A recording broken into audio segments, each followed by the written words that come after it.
Selamat malam.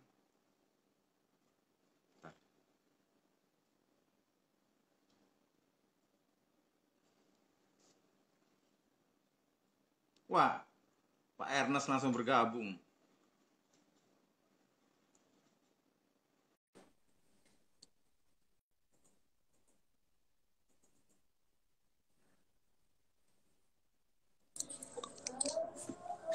Selamat malam Pak Ernest. Selamat malam, Bung Koko. Terima kasih ya. Mau Sama-sama, ini Pak. mau menjawab undangan jelata Instagram kayak saya. Aduh.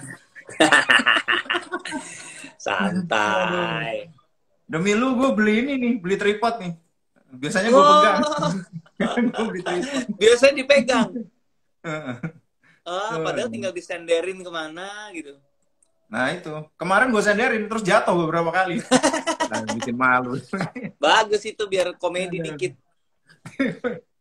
Oke, selamat malam teman-teman. Sudah bersama kita ada Ko Ernest Prakasa. Tepuk tangan. Lu tahu gak nih? Ini Apa? selama gue live ini paling banyak loh, 200 orang loh. Biasanya itu cuma 100 gitu. 25 gitu. Syukurlah. Kasian banget gue. Syukurlah kalau ada manfaatnya. Ya, mungkin sebenarnya nggak perlu dikasih tahu, tapi tetap harus saya kasih tahu ya. Oh gitu. Ini Ko Ernest ini profesinya banyak banget, saya sampai minder. Dia ada komika iya, aktor iya, penulis iya, presenter juga iya ya. Presenter juga pernah, Dikit-dikit. sutradara juga iya, creative director juga.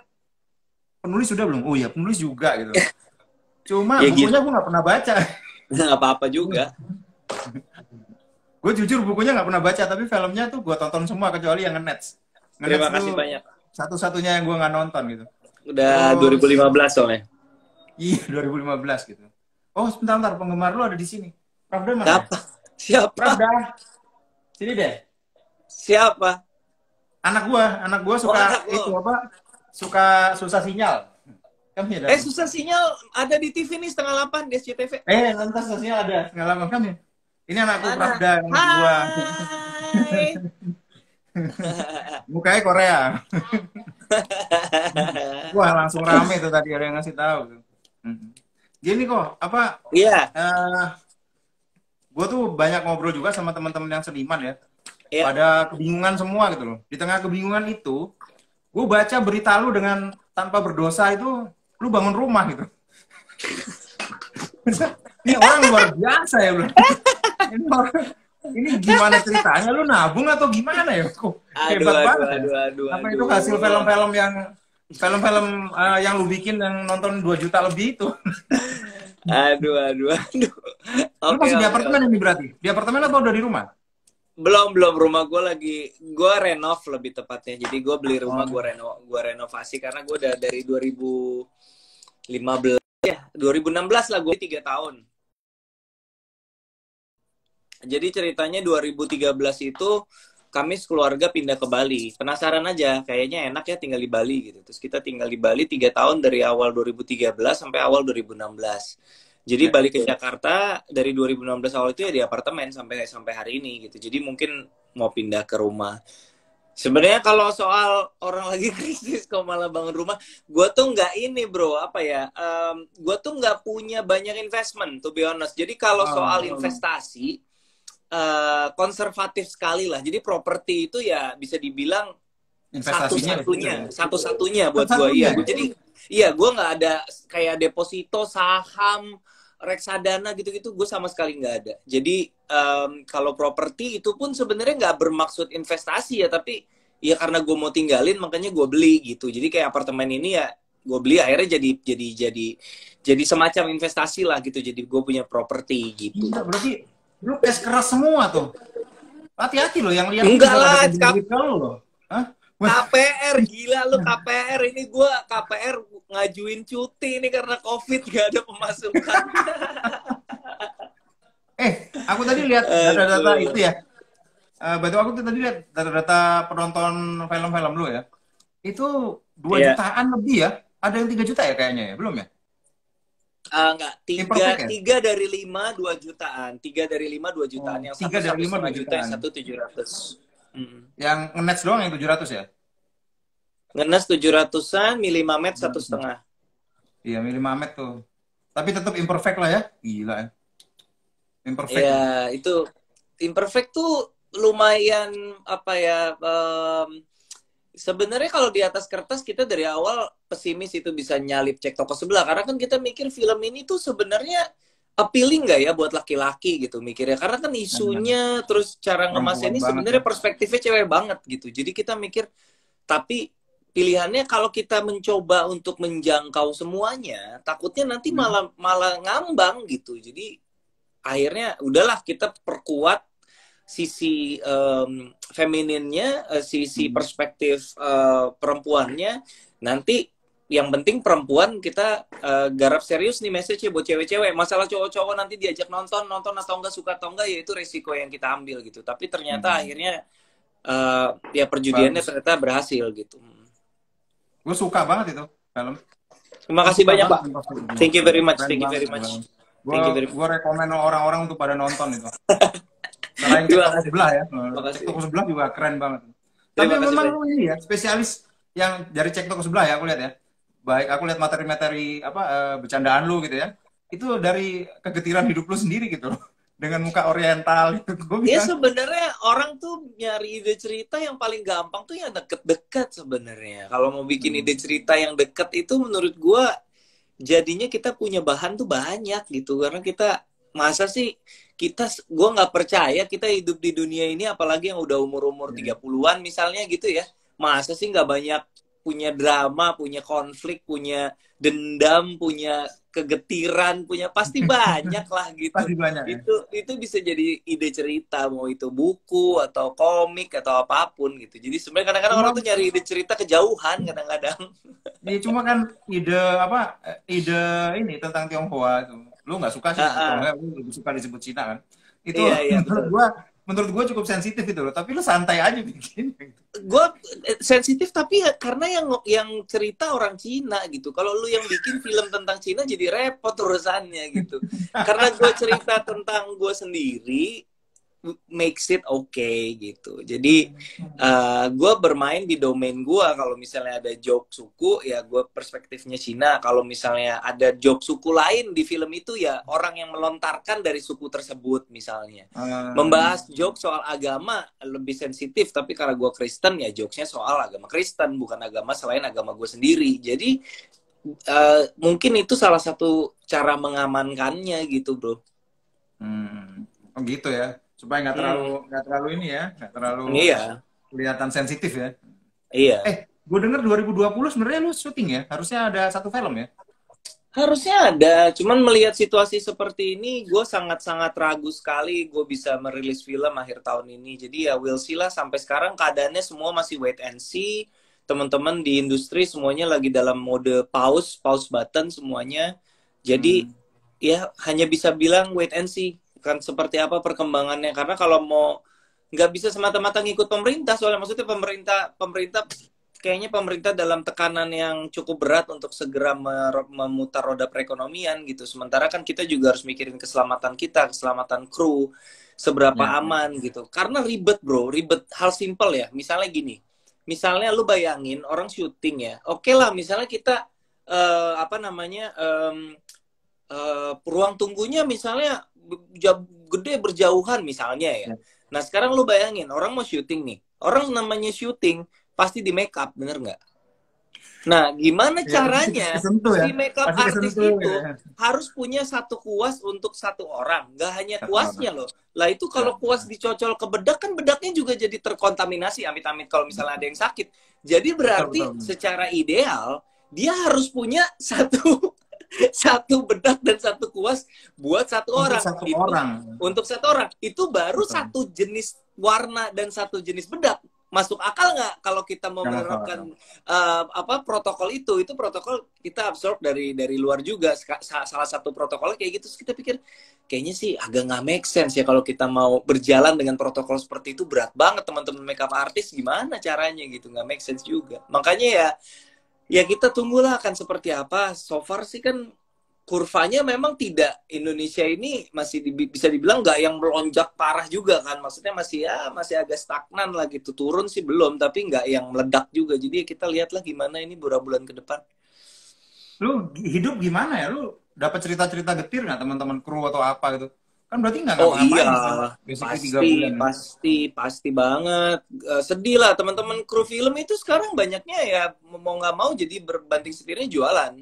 Bisa jualan apa? Ada yang ibunya bisa bikin jamu ya jualan jamu, ada yang bisa bikin kue, ada yang bikin istrinya bisa bikin apa, bikinnya dijual-jualan aja. Jadi makanya kemarin kami di Asosiasi Sutradara juga meminventarisir kru, terus bikin kelas itu kan, kelas online untuk charity, terkumpul sekitar 80-an juta yang ya jumlahnya sebenarnya terdengar besar, tapi kalau dibagi ke begitu banyak orang jadinya memang tidak terlalu besar sih, tapi at least ya we do what we can gitu, karena sedih juga gitu. Dan walaupun sebenarnya profesi terdengar oh kalau sutradara pasti aman lah, nggak syuting juga makmur gitu-gitu, belum tentu juga. Banyak juga sutradara yang mengandalkan pekerjaan syuting untuk, ya kita kan nggak tahu, orang kan apa beban hidupnya beda-beda ya. Ada yang menanggung keluarganya dan keluarga kadang-kadang extended family juga gitu. Jadi betul. Ya semuanya lagi suffering banget sih sekarang. Tapi ya we're hanging in there lah. Puji Tuhan gue termasuk yang masih cukup aman dari segi finansial. Tapi banyak juga teman-teman yang lumayan harus memutar otak, ini harus gimana cara ngakalinnya gitu. Emang ini serba sulit ya. Semua teman usaha yang sama-sama aku juga semuanya juga geleng kepala semua. Kayak begini nih, kalau udah kayak begini nih menabung ya. Betapa pentingnya menabung nih muncul sekarang. Dana darurat ya. Baru tahu ya namanya dana darurat tuh kayak gini rupanya ya peruntukannya ya. Kemarin kenapa gue liburan ke luar negeri apa segala macam baru mikir mereka. Ya kan kalau udah ya siapa ngira ya, nggak ada yang mengira gitu. Iyalah gue juga termasuk yang doyan jalan-jalan sih, siapa yang nyangka bakal ada keadaan kayak gini, absurd juga sih memang. Jadi lo nggak PHK-PHK-an ya bro? Atau terpaksa mau nggak mau? Nggak ada, alhamdulillah. Gue nggak PHK, nggak potong gaji, tetap THR. Mantap. Kayak gitu. Ya meskipun gue nggak dapet THR akhirnya sesak napas. Kan situ bosnya, nggak apa-apa dong. Tapi ya nggak dapet THR tetap harus bagi THR ya sama orang sekitar itu ya. Iya. Itu mirip-mirip perasaannya kalau gua Imlek tuh nggak dapat angpau tapi harus bagi-bagi angpau. Kira-kira gitu perasaannya mungkin. Iya. Lu nggak boleh, lu boleh singgung perpuluhan ya, gua nggak boleh ya. Itu perasaannya gimana perpuluhan? Perpuluhan, kenapa perpuluhan? Gue belum pernah ngejok soal perpuluhan sih kalau di film. Enggak, lu ketemu gue waktu itu, gue ngomong sama lu, lu film lu 2 juta yang nonton, jangan lupa bayar zakat. Gue bayarnya perpuluhan, lebih menderita gue tapi lebih parah. Iyalah, 10% bro. 10%, zakat berapa? 2,5 ya? 2,5. Hitung-hitungan jadinya. Ada Mbak Nung ada lo masuk loh, kaget aku. Ada beberapa yang nanya ini loh. Apa? Film terbaru lu nanti temanya tentang apa? Pending syuting gitu. Gue masih berkisar di drama komedi keluarga sih, to be honest. Belum bosan, belum merasa kehabisan hal untuk diceritakan gitu. Somehow gue masih merasa gue dapat bocoran itu ini tentang keluarga Tionghoa yang terbaru nanti. Kata rahasia ya? Ya dan tidak. Nah, bingung nggak lo kalau gue jawabnya ya dan tidak? Gimana tuh artinya kalau ya dan tidak? Ini ada yang bandel banget nih. Apaan? Perpuluhan di diskon selama pandemi kurang. Weh. Waduh. Ini jangan sampai IG gue diserang sama teman-teman ya. Perpuluhan di diskon selama pandemi, mantap. Dari mana ayatnya tuh? Lu selama di rumah hikmah yang lu dapat apa selama lebih banyak di rumah tuh? Lu kan deket tapi sama anak-anak mungkin nggak surprise juga ya? Iya, hikmahnya mungkin salah satunya anak-anak sih yang gue lihat mereka jadi lebih bonding aja karena kan umurnya lumayan jauh bedanya ya, umurnya 5 tahun selisihnya. Jadi sebenarnya untuk mereka main bersama-sama tuh agak susah. Udah gitu satu cowok, satu cewek, umurnya juga beda 5 tahun, satu TKA, yang satu kelas 4 SD gitu. Jadi lumayan jauh terpautnya. Tapi gara-gara pandemi ini mereka di rumah sering spend time bareng, akhirnya sekarang jadi sering main bareng. Terus gue baru post di IG, kakaknya lagi bacain cerita, mau tidur dia bacain komik buat adiknya, kayak gitu-gitu. Jadi mereka lebih bisa menikmati keberadaan satu sama lain gitu jadinya. Mungkin itu salah satu hal yang menyenangkan, salah satu hal yang membuat hati gue ya agak seneng lah selama kita terkurung di rumah ini gitu. Yang bikin kesel apa selain kerjaan ya? Yang bikin lu itu nggak? Apa? Nemenin anak lu PR nggak? Nggak cukup sabar gue, itu urusan istri gue. Nyerah gue bikin PR, aduh gila. Kadang-kadang gue bantu, misalnya dia mau ngeset printer gitu misalnya, gue bantuin gitu. Aku harus ngeprint nih Pak, ya gue ajarin gini loh cara pakai printer kayak gitu. Cuman lucu sih, jadi kayak anak gue tuh sebelum ini nggak pernah yang namanya nyentuh laptop gitu, nggak pernah kan. Anak-anak mana punya laptop, mana main laptop. Sekarang jadinya dia udah ngerti email, udah jadi bisa pakai laptop. Jadi ya ada lah hikmahnya. Yang suka ikut syuting itu yang gede apa yang kecil ya anak lu ya? Kalau di Imperfect dua-duanya ada, cuman yang lebih dominan sih yang gede, yang kecil masih satu secuil aja. Yang gede yang kalau nonton Imperfect jadi salah satu anak di sekolah darurat yang pemulung itu ada anak gue. Oh iya. Itu banyak yang nanya tuh, lu suruh bikin film ini scientific sci-fi.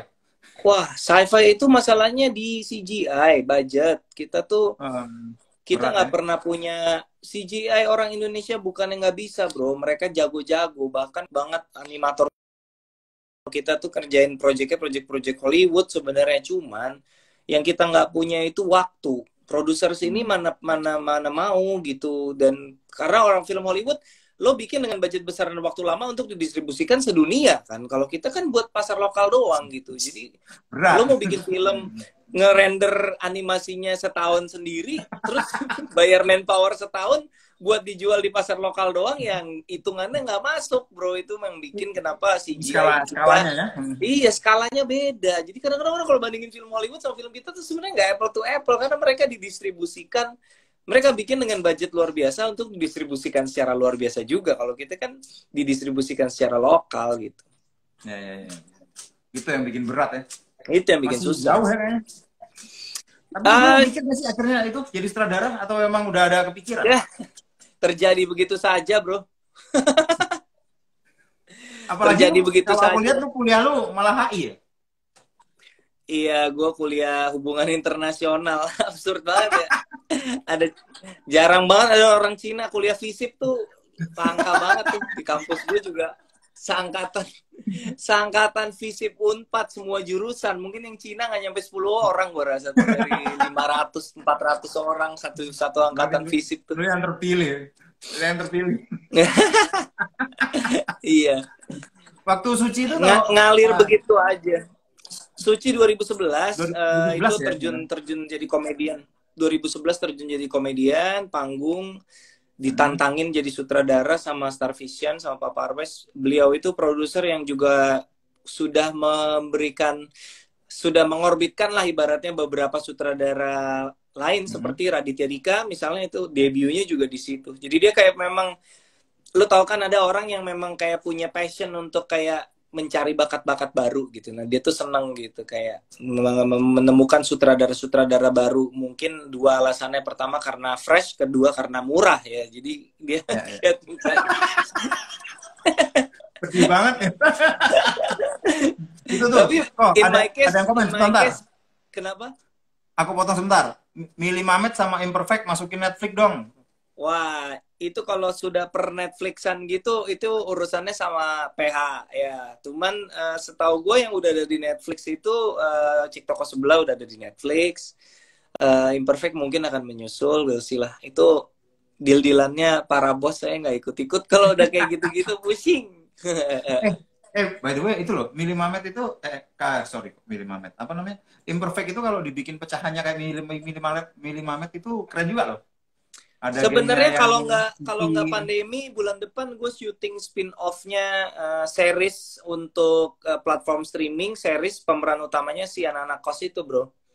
Waduh keren. Itu ada 2 geng kan, yang geng cewek sama geng yang kukus kan, geng Ya, cowok-cowok gitu kan. tapi kan mereka di satu tempat yang sama. Jadi utamanya si Oh geng ketemu ya. cewek-cewek itu Uus dan kawan-kawan jadi salah satu supportingnya. Skripnya udah jadi, 12 episode udah jadi, tinggal Ah, tinggal syuting, cuman kita pending dulu. lu ada nasihat nggak teman-teman yang ini, yang apa lagi susah itu bikin konten apa gitu yang menarik gitu ya?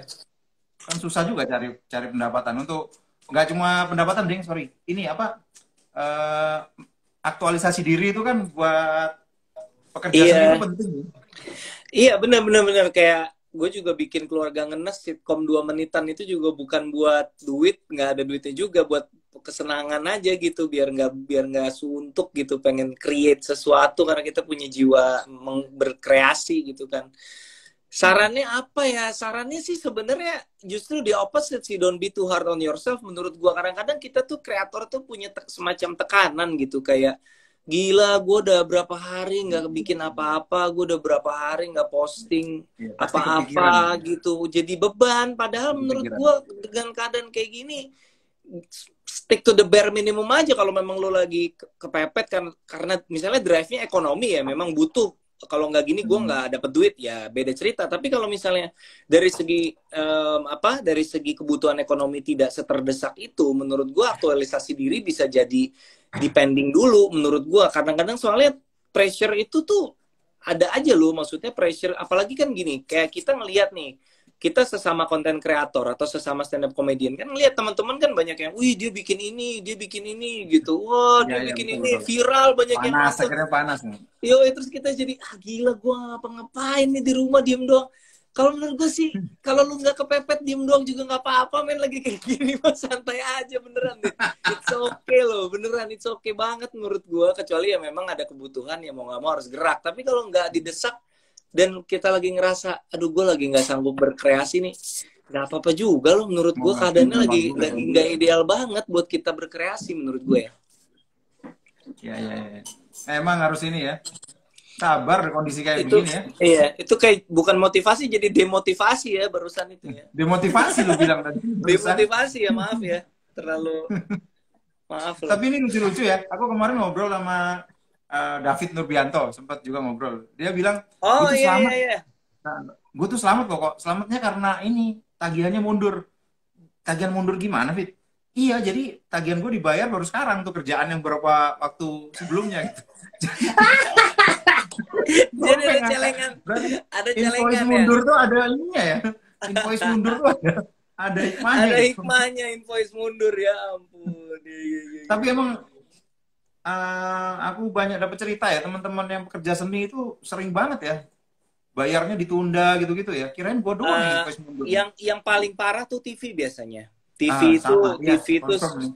iya, TV itu memang ya, tapi itu udah resiko yang kita pahami sih. Artinya kalau lu mau kerja buat TV ya salah satu resikonya dibayarnya lama gitu. Walaupun beda TV, beda beda standar ya. Ada Iya. TV yang kayak memang lebih cepat, kayak di bawah sebulan gitu. Ada yang 2 bulan, 3 bulan baru bayar. Tapi at the end of the day kita udah aware bahwa kalau lu mau terjun ke TV, ya salah satu resikonya adalah dibayarnya lama. Gue udah paham banget itu gitu. Kita semua udah paham gitu.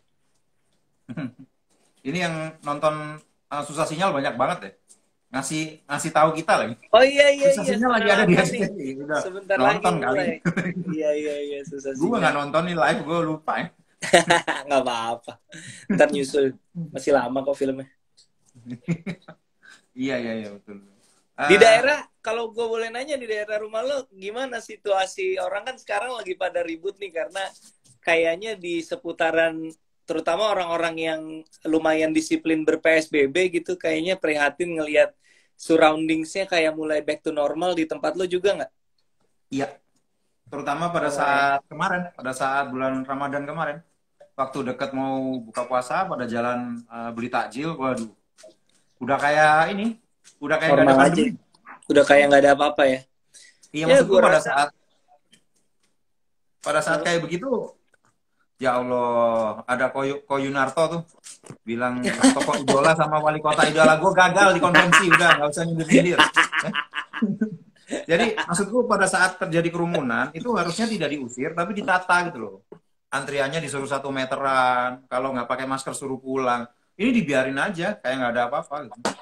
Kayaknya ya menurut gue ya kita tuh salah satu masalah terbesar ya, kita tuh kekurangan aparat lagi bro. Maksud gue rasio kita kan memang nggak ideal kan, rasio aparat hukum kita gitu. Jadi emang kalau keadaan kayak gini, kalau berharap sukarela memang susah. Kalau memang pemerintah serius memang harus diatur. Masalahnya kan untuk lo menegakkan peraturan itu kan butuh manpower gitu. Butuh berapa banyak polisi, tentara, apapun itu, Satpol PP dan lain-lain. Orangnya kurang, masalahnya gimana caranya? Masalahnya kalau orangnya pakai tentara kurang. sama ini. Nah, tentara kenapa sama polisi? Di Bali bisa bagus banget kurvanya cepat ini karena ada pecalang kan, polisi adat salah satunya pecalang di sana membantu sekali di sana dan mereka berwibawa banget kan di sana, maksudnya orang segan lah gitu. Gue juga kan pernah tinggal di Bali jadi tahu banget kalau memang ada banyak aspek sosial yang peran negara itu sangat dibantu sama instrumen adat gitu. Nah di Jakarta kan nggak adanya ormas ya kan, bukan polisi adat. Sudah Ya, sebenarnya bukan maksudnya mungkin bisa diberdayakan sama pemerintah, ngebantuin bantuin jagain PSBB gitu maksudnya. Tahu nggak ada yang komen ini aksi Aditya cuma 200 tadi sama bintang Emon 7.000 view. Ya lo jangan samain Kokok Dirgantoro dan bintang Emon dong bro, lo ngebandinginnya kayak apple to apple ini sih. 200 aja udah syukur, jarang-jarang ini dalam hidup gue. Bro, asal tahu ya, gua juga baru ketemu angka 7.000 tuh baru tadi gara-gara bintang Emon. Selama ini tuh bisa 1.000 tuh udah rasanya udah gede banget. Tadi bisa 7.000 tuh gara-gara si Kupret itu lagi viral, bukan gara-gara gue juga. Gua kemarin sama David Nurbianto 25.000. Tapi kok bisa linding semua, jadi tinggal 25. Iya, 25. Wah, 25 seneng banget gua. Iya. Gue sama Mas Anang Batas juga kemarin live juga. Anang Batas itu habis gue. Lucu banget ya. Saya bisa-bisan gue sama dia. By the way gue lihat ini juga ya prestasi film-film lu ya.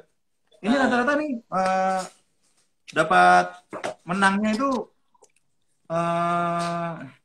skenario ini ya.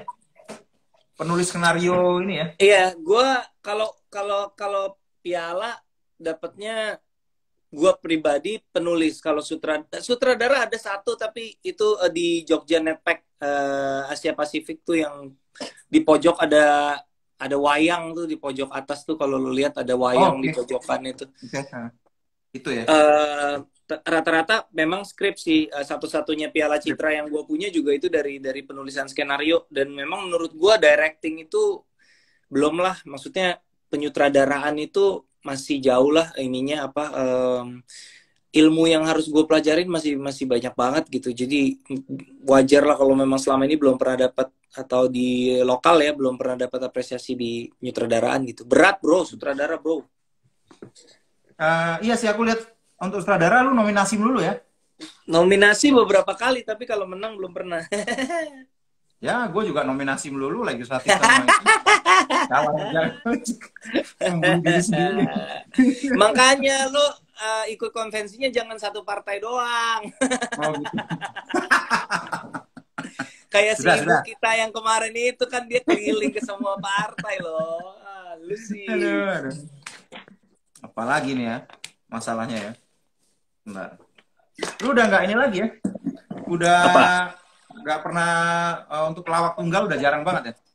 Udah. Jadi sutradara ya? Tahun depan gue punya cita-cita mau tur, udah gue cita-citakan dari lama, karena 2021 itu kan 10 tahun gue berkarya jadi stand up comedian. Jadi dari 2011 ya? Iya. 2011. Jadi tahun depan itu gue harusnya tur tahun depan. Kalau tidak ada around melintang harusnya tur tahun depan. Nonton ya kalau gue bikin tur ya. Nonton. Insya Allah gue, lu tur kemana aja kira-kira? Indonesia? Biasanya sih kota-kota besar biasanya, tapi yang pasti Jakarta sih pasti ada sih. Kalaupun ke Tangerang, Tangsel jarang sih, karena kita biasanya mikir orang Tangsel ya udahlah suruh ke Jakarta aja lah orang Tangsel. Iya, orang Tangsel itu merasa lebih Jakarta gitu. Tapi Merasa lebih kalau Jakarta dari menurut orang lo, Jakarta. kalau menurut lo ada tempat yang asik kayak kemarin tuh gue sempat lihat di situ loh di Bintaro tuh kan ada apa Titan Center itu lo pernah tahu Titan Iya, Center gak? Itu tahu tahu tahu. teaternya bagus kan, bagus banget Bagus. itu. Cuman ya memang harganya lumayan mahal untuk sewa. Cari sponsor dong. Ya oke lah nanti gue cari. Enak banget ya bacotnya. Iya, tidak semudah itu bro. Tidak semudah itu, bro. Tidak semudah itu Aduh. karena stand up itu identiknya sama hal-hal yang sifatnya agak kontroversial kan. Maksudnya kadang-kadang sponsor juga kalau masuknya ke stand up itu berhati-hati gitu loh. Jadi jangankan gua seorang Panji Pragiwaksono yang udah world tour 2 kali juga. Kalau bicara sponsor stand up pasti nggak gampang untuk dapetin sponsor gitu. Nggak kayak sponsor acara musik misalnya. Karena di stand up itu kita ngomongin hal-hal yang kadang-kadang sensitif kan gitu. Mendobrak ya hal-hal yang sifatnya norma sosial atau isu politik. Jadi kadang-kadang brand besar juga agak berpikir ulang untuk mensponsori gitu.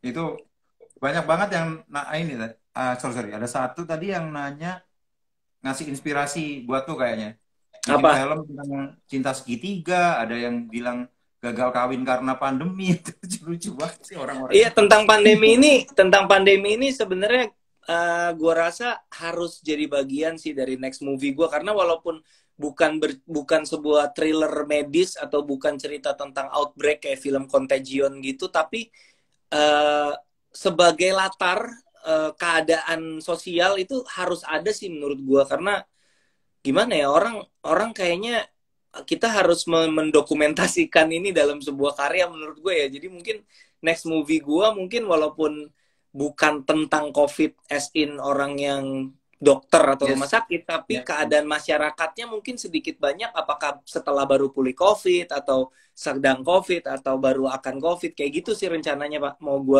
gue masukin ke situ gitu. Ini teman-teman gue cerita itu juga menarik-menarik ya.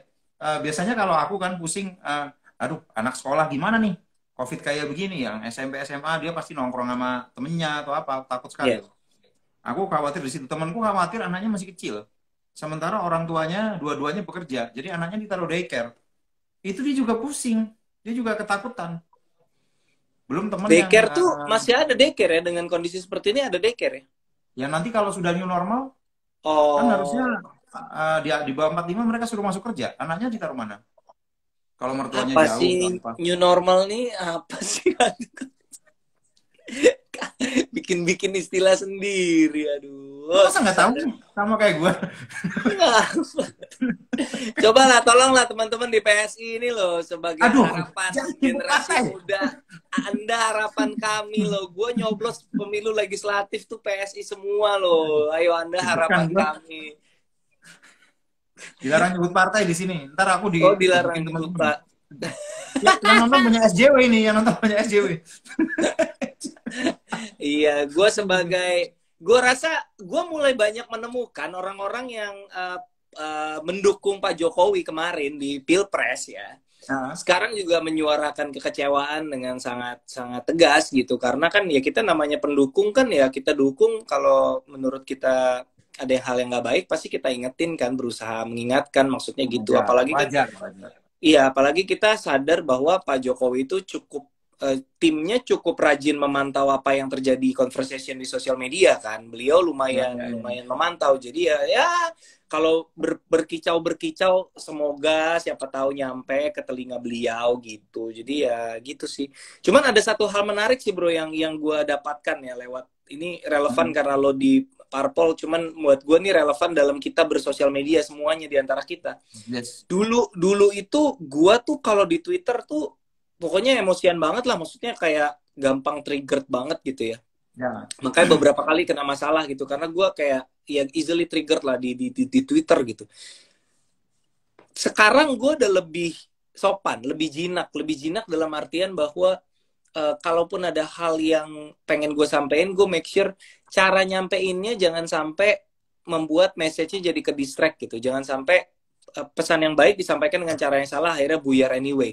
Tapi yang gue mau tanya ke lo adalah, lo tau nggak titik balik kenapa gue memutuskan untuk insaf dan mencoba menjadi lebih baik Twitter, tau nggak titik baliknya apa? Tahu, nggak tahu. Kasusnya itu yang sama lu nginjek posternya itu. Pak Anies Buset, Mata. itu injek poster mah udah jauh banget. Udah Enggak, lama banget. baru-baru ini, baru tahun Apaan? lalu.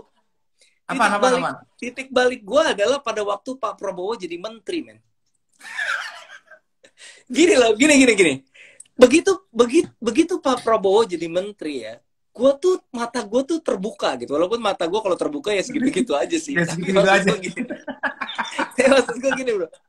Ketika Pak Prabowo jadi menteri, gue tuh kayak, kita nih ngapain sih selama ini ribut-ributnya, ngapain sih kita ini? Mereka juga setelah Pilpres join juga anyway gitu. Kita yang berantem nggak bisa. Kita nih irreconcilable udah main cap-capan cebong onta kadrun ini nggak bakal hilang gitu. Merekanya abis Pilpres rangkulan gitu. Jadi buat gue oke, sekarang berarti yang harus dilakukan adalah gimana caranya kayak membangun jembatan sebenarnya. Jadi semua luka-luka tercabik-cabik selama Pilpres itu apa yang bisa kita lakukan supaya ya kalaupun diskurs atau opini tetap itu perlu, cuman caranya itu memang harus menghindari cara-cara yang konfrontasional menurut gue ya, konfrontatif gitu, karena kita terpecah belah karena politik. Udah gitu setelah ajangnya beres merekanya baik-baik aja, kitanya nggak baik-baik aja, men. Coba. Ya. Aku juga dulu gampang nge-trigger ya. Iya. Tapi karena follower gue dikit nggak kayak lu, jadi nggak diserang orang. Karena follower dikit. Kirain karena sekarang udah menyandang logo partai, jadi lebih hati-hati. Ternyata karena follower dikit. Enggak, follower dikit, jadi gue tenang-tenang aja. Tapi ya, gimana ya? Media sosial tuh harus di-detox emang, biar kita nggak gampang ke-trigger. Iya, intinya gini, kalau lagi kesel, jauh-jauh dari Twitter, jauh-jauh dari WhatsApp group. Soalnya udah bro. Iya loh bro. WhatsApp group tuh, aduh gila.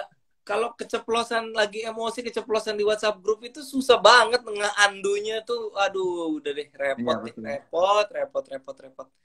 Orang gue pernah. Udah di pun udah di screenshot. Iya, masalahnya kayak gue sebagai, misalnya gue sebagai sutradara pernah ada kru gue gitu. Terus ngoceh-ngoceh gitu di WhatsApp group. Pasti kan gue gak akan mau lagi kerja sama dia. Dan gue akan cerita, lu jangan mau kerja sama dia. Dia udah WhatsApp group marah-marahin orang. Kayak, pokoknya kalau lu di WhatsApp group, apalagi yang melibatkan banyak orang, yang lo gak kenal-kenal amat, ya udah jangan dijadikan ajang pelampiasan emosi lah. Itu aja sih. Gue sejauh kenal lu, ngobrol sama lu, ketemu gitu ya. Gue nggak pernah mengira bahwa lu tuh bisa marah-marah juga ya, bisa emosional juga ya. Kalau udah kerja, gue lumayan temperamental bro, orangnya bro, sejujurnya bro. Oh, kalau udah urusan sutradara syuting film udah nggak bisa ditawar ya? Wah gila, film itu adalah salah satu pengalaman paling sobering buat gue, paling melatih kesabaran, karena konflik itu datang tidak pernah henti. Konflik dengan alam, dengan keadaan, dengan benda, dengan manusia. Lo bayangin orang syuting satu kali, syuting di lokasi syuting 100-an sekian orang, dengan kepribadian, etos kerja yang beragam gitu. Kalau nggak bisa memanage emosi sih berat banget gitu. Jadi film ini jadi salah satu bootcamp buat gue belajar lebih sabar, beneran asli tuh. Kalau feeling gue nih susah sinyal ya, yang ini ya. Tantangan alamnya kayaknya menarik. Waduh, gitu. Susah sinyal sih gila. Iya, karena kita syuting di Sumba yang infrastrukturnya masih minim banget. Lo bayangin, kita syuting ada satu air terjun kan, di susah sinyal tuh ada air terjun kan. Nah, untuk bisa ke air terjun itu kita harus bukan bikin jalan lah, cuman jalannya tuh terlalu off-road, terlalu serem lah untuk kita bawa genset apa segala. Jadi kita halusin jalanan itu, kita bikin lebih rapi lah, walaupun nggak mungkin kita hot mix duit dari mana kan. Kita rapiin lah jalanan bebatuan itu kan. Masalahnya kita tuh kan syuting di situ tuh 2 hari syuting. Jadi kita jalanan itu ketika kita pakai, hari pertama datang set udah kepake tuh. Hari pertama pulang set kepake lagi. Hari kedua datang set udah kepake 3 kali nih. Pas kepake ke-4 kali itu udah merudul si jalanan yang kita bikin. Jadi pas kita mau pulang itu mobil mobilnya kan banyak Jebak. yang kayak cuma Innova atau Avanza gitu kan. Ya, ya. Pada Jebak. nyangkut, men. Jadi Nyangkut itu ya. four wheel ngejemputin bolak-balik sampai malam ditarik satu-satu. Wah, itu gila lah, bener-bener gila. Tapi itu yang menurutku medan yang paling berat yang lu jalani itu ya, film itu ya. Film itu karena kondisi alamnya di Simulasinya Sumba ya. itu kan memang infrastruktur terbatas, tapi itu so far satu-satunya sih yang gue harus mengalami tantangan yang begitu berat dari segi alam ya gitu. Nggak emosi ngadepin Ari Kriting tapi ya. Gue sama Ari Kriting udah berteman udah lama banget sih, dari 2012 gitu udah kerja bareng, jadi nggak ini udah saling ngerti lah. Gue paling seneng kalau dia di kafir-kafirin orang. Orang stereotip orang timur pasti Kristen, dari mana lah, aduh kadang-kadang orang tuh ya. Squareness, ini Apa? kehormatan buat kita nih, ada Mas Mantris. Mas Mantris salah satu petinggi ini apa namanya, Ansor. Siap. Ernest belum pernah nyalek sih. Waduh. Yang paling gila itu saat nyalek, baik melawan politisi partai lain maupun separtai, plus menjaga keseimbangan antar tim sukses. Ruwet-wet katanya. Saya juga belum pernah jadi sutradara, Mas. Mungkin saya juga bisa mati saya jadi sutradara. Mas Mantri, saya belum nyalek aja, udah sampai sowan ke Ansor. Halo? Aduh? Oh, ya. Nyalek apalagi kalau saya nyalek tambah rusun. Ngeri. Tadi ada Mas Yunarto Wijaya loh. Wah, ini Mas Yunarto ini gila sih. Buat gue, ini orang Indonesia nih, Cina paling berani mati tuh Ahok sama Yunarto. Ahok sama Yunarto tuh Cina paling nekat tuh. Asli dia udah kayak, gue nggak tahu punya nyawa serep kali gimana lah. Iya. Gokil. Tapi ribut sama gue nggak penting banget itu. Ribut sama gue urusan mie ayam. Jadi mie ayam kenapa kuahnya dipisah atau dicampur, nggak penting banget itu gue tuh. Aduh, Anda sebagai seorang politisi coba dipilih konflik yang lebih berbobot dong. Nah itu gue ke-trigger aja karena gue selalu ngambil kuahnya itu semua gitu. Waduh, ini episode bubur diaduk sama tidak diaduk. Iya. Sequelnya mie ya ternyata yang bikin konflik bukan cuma bubur ya. Gue nanya ini deh, kalau misalnya sekolah dibuka, lu kasih nggak anak lu sekolah? Tergantung, kalau kita merasa belum ya belum. Kalau dalam waktu dekat ya udah pasti belum. Dan gue rasa semua orang tua juga, bukan semua ya. Enggak lah, gue nggak bisa bilang semua lah, karena banyak banget juga. Banyak orang tua yang juga merasa pengen cepet-cepet anaknya bisa sekolah lagi karena mereka percaya sebenarnya keadaan tidak seburuk itu. Ada juga gitu loh. Dan menurut mereka yang terbaik adalah anak-anak sekolah, mereka bisa bekerja dengan normal, anak-anak happy, everybody happy gitu. Banyak juga yang mikir gitu. So ya, to each their own lah. Tapi kalau buat gue pribadi sih, gue belum berani. Nggak. Sama gue. Kami benar-benar merasa aman. Anak lu SMP SMA ya? SMP, SMA, SD. 3. Oke. Istri 1, jangan kebalik ya. Ya. Istri 3, anak 1, modar gue. Mertua 6 ya berarti ya. Nah itu takut aku. Beneran takut aku. Aku nggak kasih mungkin. Ya semoga tahun depan udah jelas gitu, nggak apa-apa gitu. Ngeri aku. Dan yang kayak aku tuh banyak banget tuh. Ternyata teman-temanku juga sama tuh. Iya. Ya gitulah. Sekarang sih lebih ke ini aja. Buat dia salah satu. Jadi gue harus bikin kelonggaran lah buat dia karena nggak ketemu teman-teman, kayak misalnya ngasih kesempatan untuk, kan selama ini belum kasih bersosial media misalnya. Sekarang jadi ada kelonggaran, misalnya kayak mau main Google Hangout gitu. Google Hangout kan in a way ya kayak semacam, ya dibilang sosmed, iya enggak lah, kayak Zoom, semacam Zoom lah sebenarnya kan. Mereka ngobrol gitu di chat room gitu, kayak WhatsApp group gitu. Soalnya kasihan juga sih, karena kan mereka cukup ini ya, namanya teman sekolah ya, tiap hari ketemu, cukup banyak interaksi gitu, kayak takut stres aja sih anaknya gitu. Jadi dikasih kelonggaran dikit. Dikasih kelonggaran. Anakku yang gede-gede sih ya, udah bisa itu dia ya, udah bisa video call, udah bisa ini. Iya, udah umur segitu sih enak. Ada yang mention aku akhirnya, mohon maaf lahir batin Mas Koko gitu. Semua itu halo Kak Ernest ya. Gini rasanya jadi inferior. Koko tuh nama panggilan apa nama asli sih, Bro? Nama asli. Nama asli ya? Kilo Oscar. Itu nama asli. Nama asli. Nama dari mana? Ya dari mana bisa? Kenapa bisa? Itu kan unik. Kenapa bisa begitu namanya? Tahu Ada dah bokap gue. ada ceritanya, maksudnya biar kayak ayam jantan selalu berkokok gitu apa gimana? Mungkin itu. Bapakku sih Mungkin nggak itu ya. cerita. Dia ngasih taunya aku Herdianto sama Dirgantoro, nama kedua, nama ketiga gitu. Nama ketiga. Udah ada, jangan bahas gua, nih bahas lu. Ini ada yang tanya nih. Tolong tanya Apa? ke Ko Ernest, Gus Dur ide di mata Ko Ernest gimana gitu. Waduh, kalau ngomongin Gus Dur sih bisa nangis gua kalau ngomongin Gus Dur. Ya, sama Susah aja kalau ngomong gitu Gus kita. Dur. Kenapa? Sama sama gua. Iya, iya, tapi mungkin lu nggak ngalamin kayak gua dulu mau Imlek harus kucing-kucingan kan. Kita kan Ya, dulu Imlek tuh nggak boleh kan. Jadi nggak boleh. kalau mau Imlek kan bokap harus bikin, untungnya untungnya guru-guru tuh biasanya cukup toleran sih. Jadi kalau kita Imlek meskipun sekolah itu tidak ada libur resmi dari pemerintah, tapi biasanya diizinkan gitu. Kalau di sekolah gue diizinkan, mungkin karena gue sekolah swasta, gue nggak tahu kalau negeri ya. Tapi kita bisa bikin surat izin, diizinin libur, terus nggak ada barongsai apa perayaan kayak gitu-gitu, nggak ada gitu kan. Semuanya karena Gus Dur yang mencabut apa namanya perpresnya Pak Harto kan. Walaupun setahun kemudian baru diresmiin jadi hari libur nasional sama Ibu Megawati 2001 kalau nggak salah. Tapi ya kalau nggak ada Gus Dur ya nggak akan kayak gini sih. Jadi ya One of the kind lah, one of the kind itu orang. wah asli men, itu superhero itu. Lu kalau ini ya, gue cerita sama lu ya, gue ke salah satu musola di daerah Kabupaten Tangerang agak pelosok gitu ya. Musola itu kayak selain mengaji, anak-anak itu juga diajar barongsai sama kungfu. Sama Oke. orang Tionghoa yang agamanya Konghucu.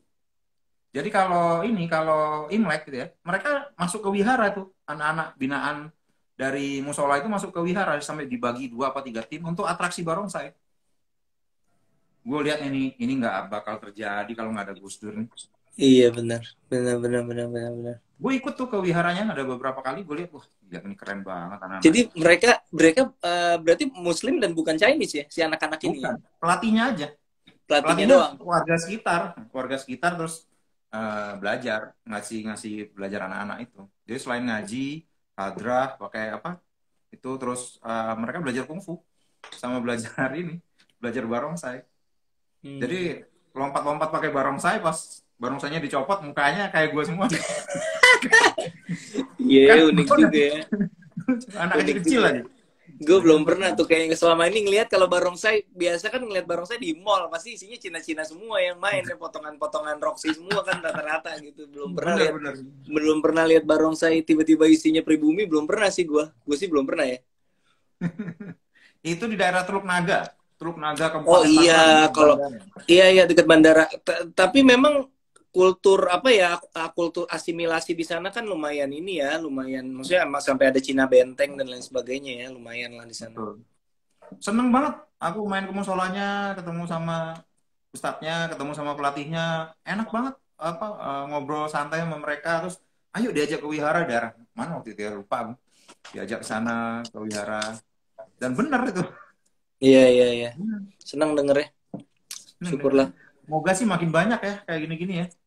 Iya, amin lah. Itu kan modal kita gitu, modal negara ini gitu. Iya, kemarin tuh gue baca sebuah quote yang menarik banget dari Pak Ganjar Pranowo. Dia bilang kan ada quotes bahwa orang Indonesia kurang piknik katanya, kurang sering piknik. Dia bilang itu salah, dia bilang kurang tepat.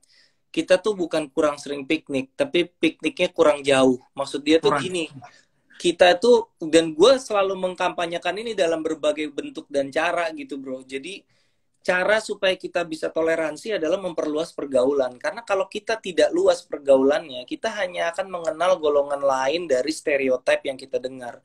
Kalau lo kenal langsung, maka stereotip itu runtuh. Apa iya semua orang Cina pelit? Apa iya semua orang Padang cuma bisa dagang? Apa iya semua orang Batak kasar? Itu kan stereotip-stereotip yang beredar gitu. Tapi kalau lo kenal langsung dan lo lihat bahwa stereotip itu tidak benar, maka persepsi itu kan runtuh gitu. Dan satu-satunya cara buat meruntuhkannya dengan paling efektif adalah lo kenal langsung. Itulah kenapa gue menganjurkan gitu, misalnya lagi talk show gitu di kampus atau apa, suka menganjurkan bergaulah dengan orang-orang yang berbeda golongan gitu.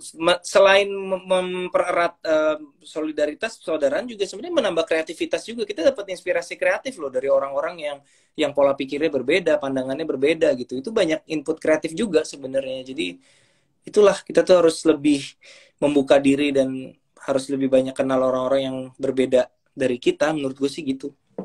Tapi memang pikniknya harus jauh gitu. Iya, pikniknya harus jauh, ketemu orang-orang yang berbeda, bisa ngobrol gitu.